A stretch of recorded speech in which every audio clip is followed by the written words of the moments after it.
Jemi rikthyer. Dhe një herë tjetër. Po. Dhe tani do kemi mundësinë të bëjmë një lidhje me kolegen tonë me Fiorella Beleshin, e cila do të na tregojë në lidhje me kryeministrin Rama që ka mbledhur kryesinë e Partisë Socialiste. Mirëmëngjes Fiorella. Mirëmëngjes Fiorella. Mirëmëngjes. Çfarë pritet të ndodh, Fiorel?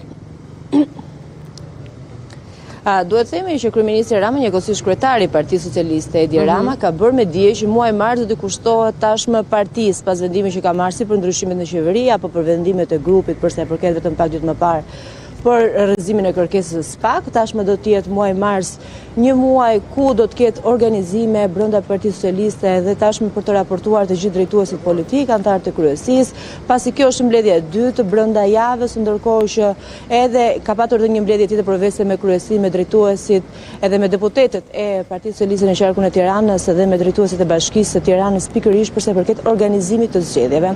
Nuk janë vetëm zgjedhjet brenda Partisë Socialiste ku kryetarit të degëve duhet të zgjidhen deri në muajin qershor, por tashmë ka nisur Partia Socialiste ka ndezur dhe motorët për sa i përket pikërisht fushatës për zgjedhjet e ardhshme lokale.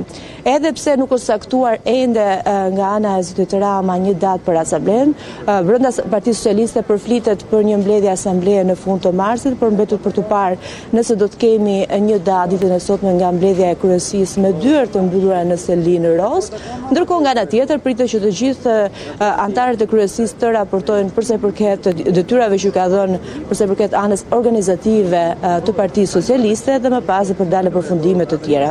Një tjetër çështje që pritet të marrë zgjidhje ditën e sotme ka të bëjë edhe me ish-ministrat që tashmë nuk janë më në kabinetin e zotit Rama për t'i vendosur ata në komisionet parlamentare që të miratohen ditën e ditën e nesërme, ku si zonja Balluku, zonja Spiropali, gjithashtu edhe zoti Vëngu, 3 ish-ministrat e zotit Rama tashmë do të vendosen në komisionet parlamentare dhe mbetet për të parë se cilat do të jenë komisionet ku këto 3 ish-ministra do të vendosen dhe për të zënë vendin një tjetër anëtare në komisionet e parlamentit dhe të funksionojnë si deputet, pasi pas ndryshimit në qeveri tashmë ato janë vetëm deputet të Partisë Socialiste. Ndërkohë ditën e nesërme do të kenë një vendim për sa i përket zonjës Balluku për imunitetin e saj, ku Partia Socialiste ka vendosur për të rrëzuar kërkesën e SPAK, ndërkohë nga ana tjetër po përgatiten edhe për protestën e Partisë Demokratike, e cila ka përemëruar ditën e nesërme në orën 10.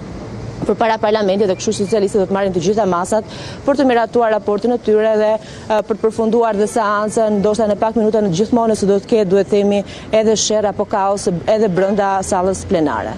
E qartë, Fiorella, faleminderit shumë, ditë e mbarë për ty. Fiorella, faleminderit.